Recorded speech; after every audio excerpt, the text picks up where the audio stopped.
Sometimes the movies that cause the loudest scandals aren't the ones showing everything, but the ones that dare to suggest. In 1956, a quiet little Southern drama called Baby Doll did just that, and all hell broke loose.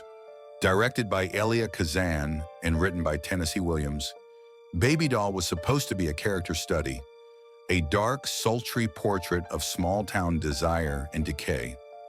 But instead, it became one of the most banned, protested, and condemned films of the 1950s. In the Mississippi Delta, bigoted, middle-aged cotton gin owner Archie Lee Megan has been married to pretty, naive 19-year-old baby doll Megan for nearly 2 years. As part of his marriage negotiation with Baby Doll's terminally ill, now deceased father, Archie promised to provide for her. Terms included setting her up at a restored Tiger Tail, once the grandest house in the county, but now in dilapidated condition. Long eagerly awaited by Archie, the next day is Baby Doll's 20th birthday, when according to the agreement, the marriage can finally be consummated. In the meantime, Baby Doll sleeps in a crib because the only other bedroom furniture in the house is the bed in which Archie sleeps. Archie, an alcoholic, spies on her through a hole in a wall. Baby Doll's senile Aunt Rose Comfort lives in the house as cook and housekeeper, much to Archie's chagrin. Due to his failing cotton gin, Archie defaults on payments to a furniture company.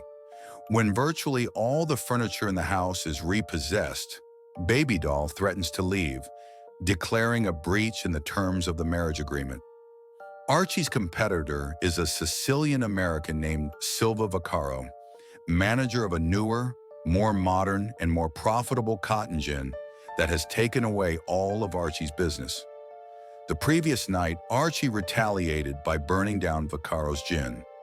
Suspecting Archie as the arsonist, Vaccaro visits Archie's gin the following day with truckloads of cotton, feigning ignorance and goodwill, offering to pay Archie Lee to gin for him.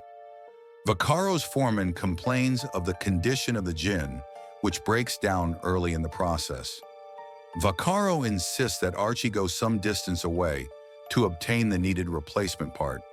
Before departing, an obsequious Archie asks Baby Doll to entertain Vaccaro to placate him. Flirting with Baby Doll to determine the status of her marriage and her attitude toward Archie, Vaccaro elicits an admission from her that Archie was away from home during the time the gin burnt down. When Vaccaro outright declares that Archie burnt down his gin, an alarmed Baby Doll runs to Archie at the mill for protection, but an impatient and irritable Archie slaps her in the face and leaves to purchase new parts for his gin. Vaccaro comforts Baby Doll, confusing and arousing her innocence with sexual advances. When she retreats, he chases her through the house to a crumbling attic, where she attempts to elude him by climbing onto rotted planks that begin to collapse under her weight. As a price for bracing her from falling through the floorboards, Vaccaro forces her to sign an affidavit admitting Archie's guilt. Tired from the previous nights and that morning's proceedings, Vaccaro announces he's going home to nap, but Baby Doll offers her crib for his nap. Settling to sleep on the floor next to the crib, she sheds her dress to sleep in her slip. When a drunken Archie returns and sees Baby Doll wandering around in her slip, with Vaccaro making himself at home upstairs in her room, he is angry but impotent to confront Vaccaro directly.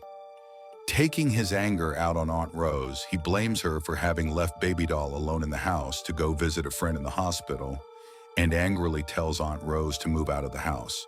Vaccaro immediately offers to let her live with him as his cook. Baby Doll encourages Aunt Rose to accept, implying that she herself might join them in the future. As Archie seethes at the implications, Vaccaro and Baby Doll openly flirt with each other to taunt him.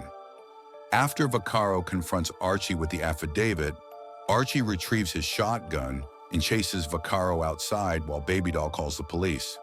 The police arrive, and Archie is arrested when Vaccaro presents them with the affidavit. Vaccaro then leaves the property, telling Baby Doll he will be back the following day with more cotton. Archie is taken away by the police, remarking bitterly that it is now past midnight and Baby Doll's 20th birthday.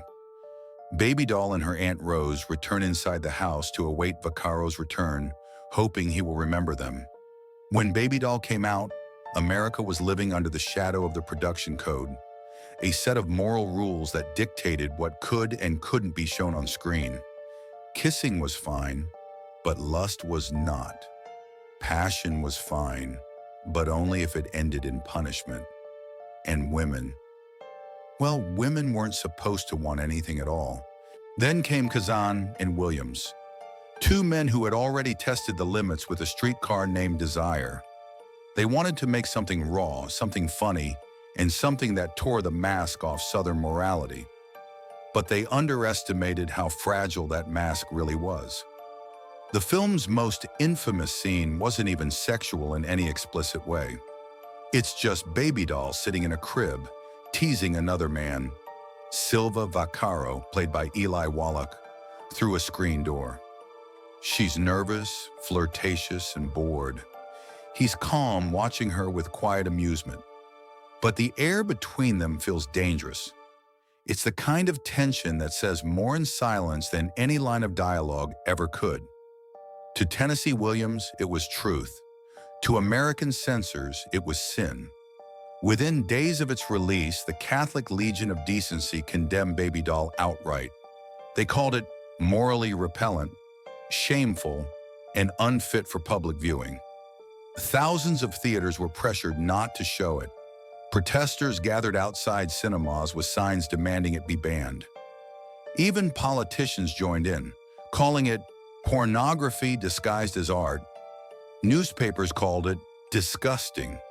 Church leaders preached against it, and yet everywhere it was banned, more people wanted to see it. Curiosity became rebellion. But behind the scandal, Baby Doll was doing something deeper. It wasn't about sex. It was about control. Who holds it, who loses it, and who pretends they never wanted it in the first place. Baby Doll's childishness wasn't just a symbol of innocence. It was a mirror held up to a society that treated women like property and purity like a currency.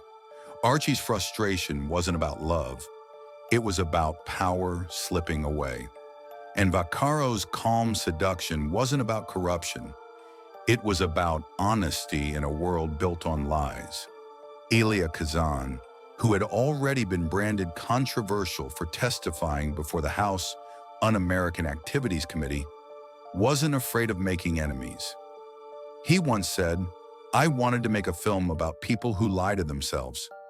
And that's exactly what Baby Doll is, a Southern fairy tale about denial. But America wasn't ready. The outrage campaign worked. The film's box office run was cut short, and Hollywood backed down. Studios got scared, producers went back to playing safe, and for years, Baby Doll became a whisper, a movie that lived in the corners of film history, mentioned in scandal more than in praise. Decades later, when censorship finally started to crumble, critics looked back and realized something. Baby Doll wasn't obscene, it was honest. It was funny, tragic, and deeply human. Carol Baker's performance, once ridiculed as indecent, was reappraised as brilliant. And today, Baby Doll stands as a turning point, the last gasp of Hollywood's moral code, and the first breath of modern cinema. So if you ever find yourself watching it, the slow Southern drawl, the cracked paint on the walls, the strange stillness of that house, remember that once upon a time, this little movie terrified America. Not because it broke the rules, but because it showed how fragile those rules really were.